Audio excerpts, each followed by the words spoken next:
Now we're going to talk about favorite VR experiences, favorite apps. I'm going to fire a few from you. Let's start gentle. Let's start with Henry. Oh, I love Henry. I mean, what's not to love about a cute little hedgehog that wants to hug people and no one can hug him? So yeah, no, and I love the talent behind Henry. Ramiro Lopez Dow, who used to work with Pixar. I'm a Latina, so I'm super proud of another Latino at this. He is doing amazing work at Oculus Story Studio. So I mean, hats off to what he's doing over there. Yeah. So stop with that. Okay, next one. We're gonna go Chris Milk within.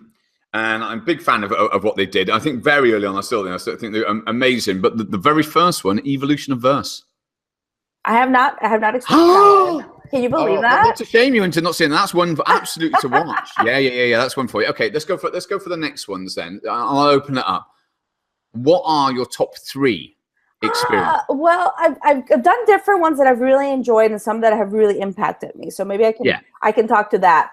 I did one called Confinement from Riot News. I'm not sure if you've experienced it. No, it sounds like it's going to be in a lift or in a hole or something scary. No, it is actually, they filmed it inside a solitary confinement cell. Oh, no, that's the same. That's pretty much it. Yeah, that's what I heard about that one. I'm not rushing. Pretty impressive. It's by Riot News, and I love what Riot is. Riot has been doing news in VR for a long time. In 360, you know, they're really amazing. They were bought by the Huffington Post. Basically this experience puts you in that cell. And I mean, I was in there for probably 3 minutes and I was completely claustrophobic.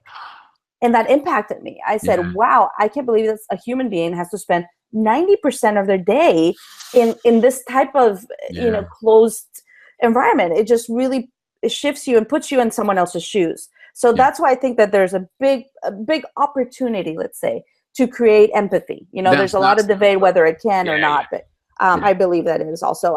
Then, I think a lot of people have experienced the Brookhaven experiment, which is the one with the zombies that are coming at you on the Vive. And that was pretty impressive for me because I know they're not real. I know they're not there. Oh, no, I know. Yeah, right? Yeah, so the elevator cool. For me, that one, I hate that. But it's amazing because I hate it. It's had that strong an effect. And don't get me wrong, I may say I hate it. It's still brilliant. And I still will show people. It just means that I'm not rushing back in, No, I'm not going to play it again. But it was real fear. Like my body felt real fear. So it just proves the point. I'll tell you, I just came back from New York and I went to the Ghostbusters hyper reality experience. That's what I call it. Mind blown. I mean, I've done all kinds of VR, I've done lots of VR. Oh my goodness. This is done by a company called Void, V-O-I-D, Void VR. And the hardware that they use is actually proprietary. So this is not an Oculus. This is not an HTC. Okay. This is something that they've created. The backpack they use is created by them. And literally they bring you into this, it's multiplayer, which is fantastic.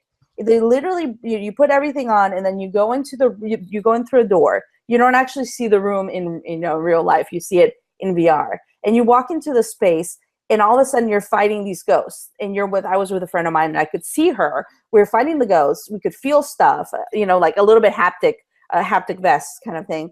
But the cool thing is that you are actually, they make you go through a whole bunch of things. So even though you're in the same space, they make you go up an elevator. They make you cross a bridge. They make it where you feel that you're really in this experience. And I was just mind blown because I had never, ever experienced anything like that to that level that they've gone to. So I got a chance to talk to one of the guys from Void VR who was there. And he told me that, this is the type of, exhibit or, thing that they've created specifically for Ghostbusters. But in 2017, they're going to be focusing on creating a space where you can have different experiences, where it's not only tied to Ghostbusters. You could do, let's say you want to go in and you want to do the Ghostbusters, or you want to do the, Egypt hunt or whatever, but you're actually, you're not really moving within that much of a space, but it makes you feel like you're really going up and down elevator, but it just incredibly mind-blowing. Like when I was on the bridge, like you could feel it going like this, you could feel the wind. It was just, and they call it a 4D experience because it is, hyper reality is 4D, winds and then spat from the, taking it to a different level. And it was just, I mean, if anyone's ever in New York, it's the best $55 you're going to spend because there's nothing like that out there just yet. Wow. So. Awesome.